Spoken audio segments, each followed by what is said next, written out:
disposto a ser uma ferramenta para que isso possa acontecer. Então, mais uma vez, eu agradeço pelo espaço aqui na rádio. Huxley, muitíssimo obrigado por ter cabeçado tudo isso. O Huxley é uma pessoa que não é da política, é um cientista, doutor, mas ele percebe a situação que o Brasil está e falou assim, eu tenho que sair da minha poltrona, eu tenho que sair do escritório, do consultório, e tenho que fazer alguma coisa. E encontrou um parceiro aqui, que é o nosso Fabinho da Funerária, cara que estava até lá em Goiânia comigo, conversando na semana passada, né, Fabinho? E falando para mim que queria muito que a gente viesse aqui em Itapaci. Eu vou dizer uma coisa, Itapaci é um povo raiz, um povo trabalhador, de direita, cristão, e acho que é por isso que eu me senti tão recebido. Então, Deus abençoe. Eu vou falar para o senhor, Itapaci acompanha uma cidadezinha distante, lá no interior de Goiás, mas acompanha tudo que acontece no Brasil e no mundo. Se Itapaci receber o senhor aí, com todo esse entusiasmo,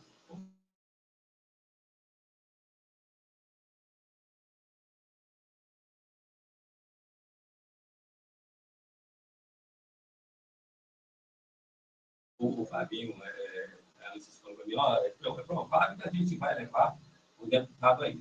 Mas vai ser coisa de repente, né? Fez. Obrigado por nos receber. Né?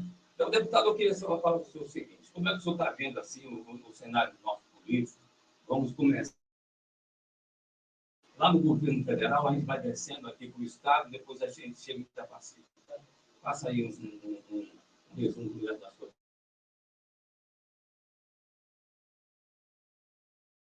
Isso está acontecendo em todos os estados dessa nação. É o recorde de endividamento da família brasileira. Nunca se teve tantas famílias e tantas pessoas endividadas como agora. 50% da renda do trabalhador hoje é para pagar dívidas. E aí nós estamos vendo que a economia realmente está destruindo a qualidade de vida da população. Um governo que só aumenta impostos. E aumenta impostos para quê?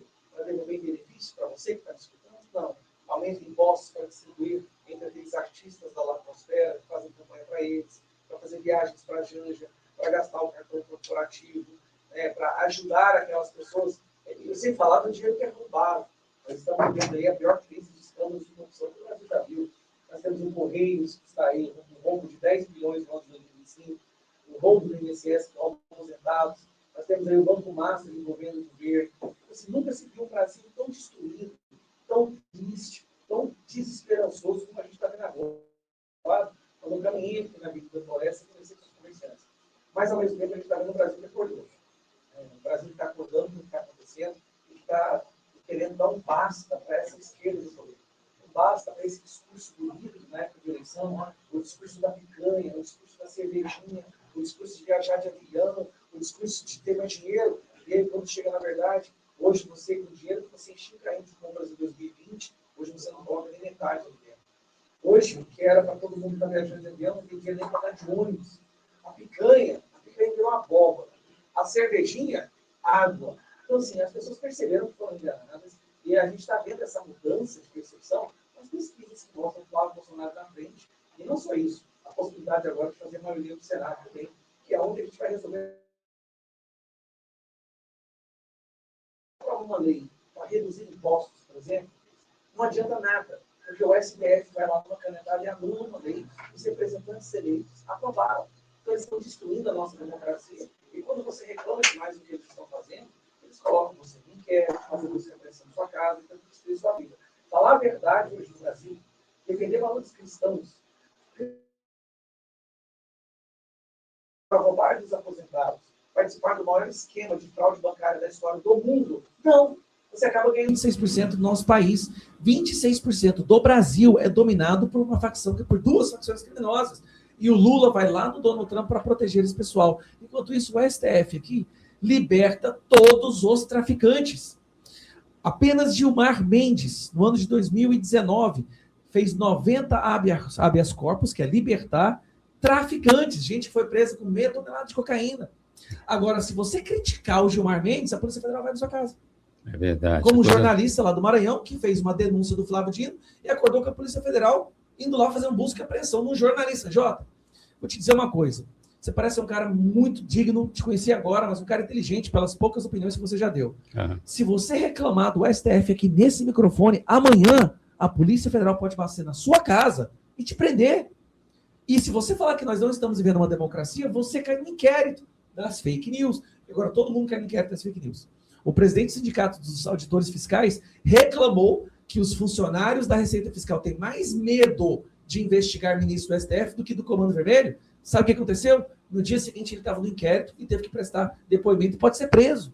Está errado, Jota, o que está acontecendo no Brasil.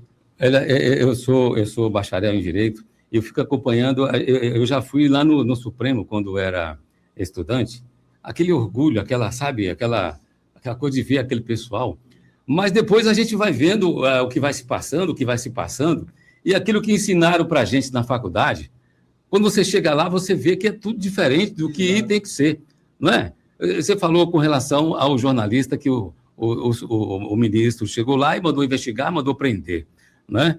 Aí eles podem tudo e a gente pessoas normais, não pode quase nada. Você falou com relação a essa questão do Alexandre de Moraes. Olha só, os deputados colocaram lá, né? Os senadores colocaram eles lá. Olha a dificuldade que é para fazer um impeachment desse pessoal. Exato. Não é verdade? Exato. Precisa de tantos de senador para poder fazer o impeachment, então, mas não tem nem como abrir. Aí eu falo para você o seguinte: começa tudo no Senado com o presidente da Câmara. Exato. Do Senado. Do Senado, que é o do Congresso. O Congresso também. Gente, mas como é que elege ele novamente, sabendo que eles nunca vão fazer, abrir o processo desse de impeachment? Como é que funciona? Vocês que estão lá. Muito podre. Negociação de cargos, negociação de emendas, sem falar que há muitos senadores que se acovardam, que não têm coragem de falar contra o que está acontecendo, porque eles mesmos têm inquéritos sendo julgados pelos ministros do STF. Então fica uma espécie de acordo de não destruição mútua. Você não vem para cima de mim, senão eu vou pegar o seu inquérito ali e vou começar a rodar, e vou prender sua família, e vou prender seu sócio. Tem muitos senadores que, às vezes, por terem empresas muito grandes, optam por ficar calado para que a empresa dele, o império deles, não seja perseguido. Isso é muito triste. O que a gente está pretendendo fazer agora? Nós estamos aí com pré-candidatos ao Senado do Brasil inteiro. E a gente faz a lista, a gente já sabe. Nós vamos fazer maioria, se Deus quiser.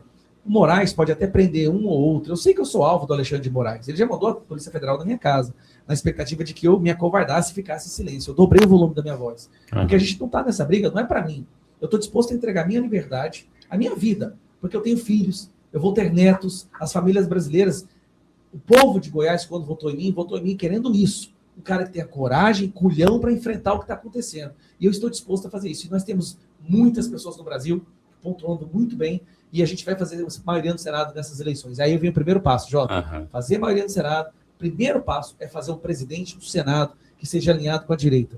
Um presidente do Senado que não seja um covarde envolvido em vários escândalos de corrupção, como é o Alcolumbre.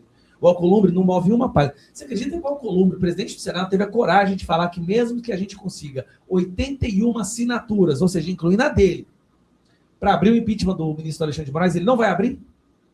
Eu criei uma plataforma, um placar de como os senadores se posicionam. E nesse placar você tem os estados, a foto do senador, embaixo tem o telefone do gabinete, o e-mail, as redes sociais do senador. E aí eu comecei a divulgar esse site. Nós tivemos centenas de milhares de acessos, centenas de milhares. A gente teve que aumentar o recebedor, gastar uma fortuna para poder comportar tudo isso. Aí a pessoa ia lá, ia no seu estado, ia lá no seu senador e via que ele estava indefinido. Ou seja, está covarde, não quer se posicionar. E clicava, ligava no gabinete, manda e-mail, aí tem o endereço para mandar correio também, vai nas redes sociais e pede para o senador se posicionar. Graças a essa ação que eu fiz com esse site, nós conseguimos 41 assinaturas de senadores pedindo impeachment do Alexandre de Moraes. Foi a pressão popular. Com 41 assinaturas, o presidente do Senado deveria abrir o impeachment, porque é a maioria.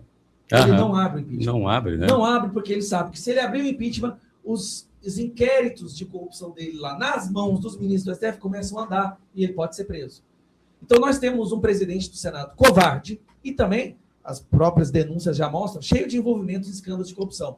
Nós precisamos colocar um presidente que seja honesto e só vamos fazer isso com a maioria do Senado. E nós já temos o próximo presidente do Senado, esse é Rogério Marinho. Tá certo. Com todo o respeito ao senhor, deputado, eu falei assim, eu vou fazer porque eu tenho um cunhão para isso, mas eu preciso de voto. E o senhor vai conseguir, porque o senhor é um cara que trabalha, né, e corre atrás para poder fazer tudo e cumprir tudo que o senhor prometeu. E olha o seguinte, nós dois, a partir de agora, somos pessoas alvos lá Só nessa conversa. Porque, vamos abrir um inquérito. porque você tem lá as suas questões com ele e é monitorado, isso é verdade, não é? Para saber o que anda falando, o que anda fazendo, para saber se não está contra, não é? Eu queria que o senhor me falasse, para a gente sair lá dessa coisa do federal, e me falar o que é que o senhor achou de o Messias não ter passado. O Messias? Dele ter sido reprovado. Ué. Eu achei que foi uma das principais vitórias da direita nos últimos anos.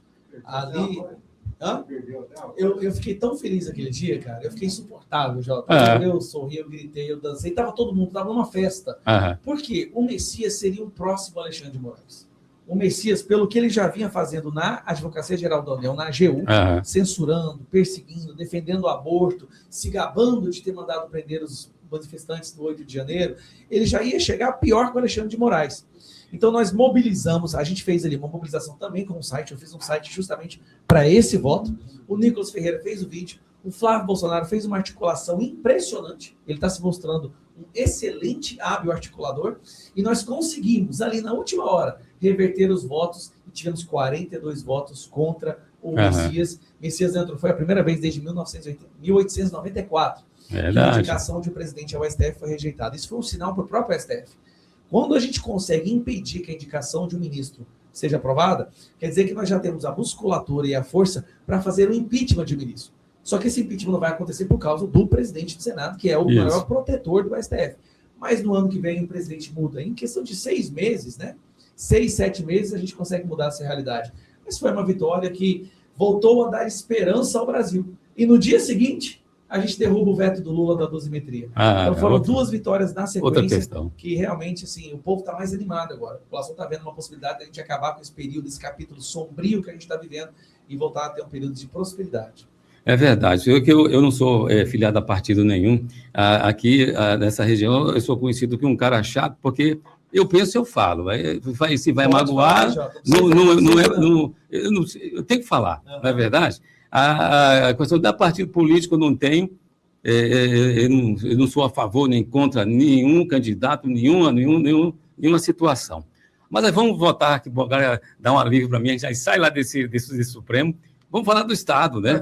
Vamos falar do Estado. Como é que você está vendo aí Ronaldo Caiado saindo aí candidato a presidente, pré-candidato? Eu primeiro falar do Ronaldo Caiado, depois a gente vai falar do governador e depois chega no município. A dificuldade que o Ronaldo Caiado vai ter nessa campanha dele à presidência é que existe uma polarização muito forte, uma rejeição do Lula muito grande, e quem está recebendo, canalizando essa rejeição é o Flávio Bolsonaro, sem falar que a indicação do Bolsonaro, ela surpreendeu todo mundo. As pessoas acreditavam que uma indicação do Bolsonaro teria uma espécie de influência no voto. Não, ela foi determinante. A partir do momento que o Bolsonaro indicou o filho dele, foi de forma impressionante. O bolsonarismo do Brasil, que hoje é uma força que representa em torno de 30%, 33% da população, já foi direto para o Flávio. E o discurso do Flávio está sendo muito bom, no que diz respeito a trazer o voto do centro. O voto daquelas pessoas que reclamavam das falas do Bolsonaro, reclamavam do jeito dele muito espontâneo de falar, e agora nós temos o Flávio, que tem um discurso mais comedido, vamos dizer assim, defendendo os mesmos valores, com as mesmas bandeiras, mas com o discurso mais comedido, mais arrumado, mais limpo. Então, ele já chegou passando o Lula nas pesquisas. Então, eu vejo com muita dificuldade para o Caiado poder crescer no cenário nacional com essa polarização já tão cristalizada. O Flávio, parece que ele foi bem polido com relação ao pai dele, tiraram tudo aquilo de ruim que eu tinha, como ruim que eu falo no bom sentido, não é? E ficou com um discurso bom de ouvir, não é? Objetivo, direto, não é? E parece que a coisa vai caminhando, porque para o segundo turno é o que define a eleição, parece que já passou o Lula, já passou o Lula no segundo turno, e em algumas pesquisas está passando em primeiro turno também.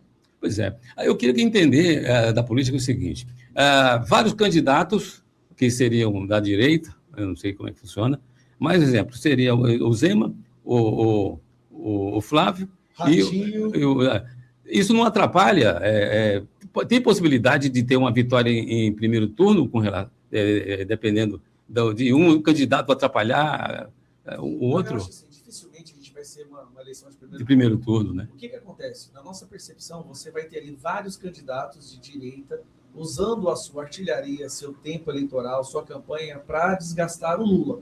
E o que não falta é assunto e pontos para desgastar esse governo que destruiu a economia e que está todo mundo insatisfeito. Então, se você tem ali o tempo de televisão do Caiado, o tempo de televisão do Zema e do Flávio Bolsonaro mostrando tudo que o Lula fez, todos os prejuízos, toda a perseguição, o colapso econômico, a pobreza, o endividamento, os recordes do Lula, que se eu for falar rapidamente aqui, nós tivemos recorde de desmatamento, recorde de mortes por dengue, recorde de mortes de Yanomami, recorde de feminicídio, recorde de decreto de sigilos do cartão corporativo, recorde de gastos do cartão corporativo, recorde de rombo fiscal, recorde de rombo das estatais, recorde de endividamento público. Isso são só alguns que eu estou falando.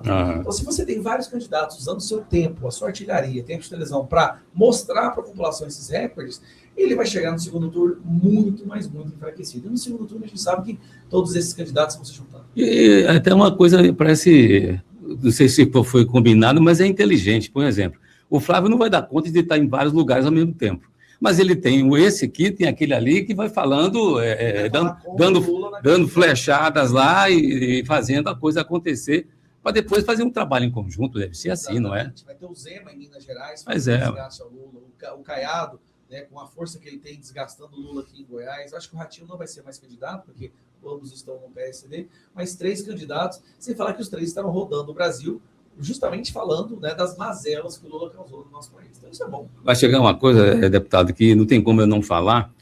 Caiado diz que Goiás, o crime não compensa e ninguém se cria. O que aconteceu com relação à sogra do governador? Olha, eu fiquei sabendo dessa notícia, foi ontem, né? Foi ontem. Eu, sinceramente, não tenho informação profunda sobre o que aconteceu, sobre o caso da sogra do Daniel Vilela, mas convenhamos, né? É a sogra. Eu não vejo uma pessoa que teria envolvimento criminoso com uma sogra. Ela vai ter que, obviamente, ter o seu direito de defesa, ela vai ter que se explicar na justiça, mas eu, sinceramente, não vejo como isso possa respingar nele, até porque é a sogra. É verdade. Tem muitos maridos aí que não vê a sogra uma vez por ano. Mas eu sinto muito, eu tinha que perguntar, porque as pessoas falam, não vai perguntar. Isso aí com certeza vai ser usado. É a questão política, eles usam mesmo. Tudo que acontece agora, tudo que vira notícia, vira artilharia para os adversários. Agora, eu, sinceramente, sendo justo aqui, eu não vejo como a questão da sogra possa respingar no Daniel Vilela. Rapaz, é por isso que eu falo da minha sogra lá, viu? Sogra é uma canseira, Deus me livre.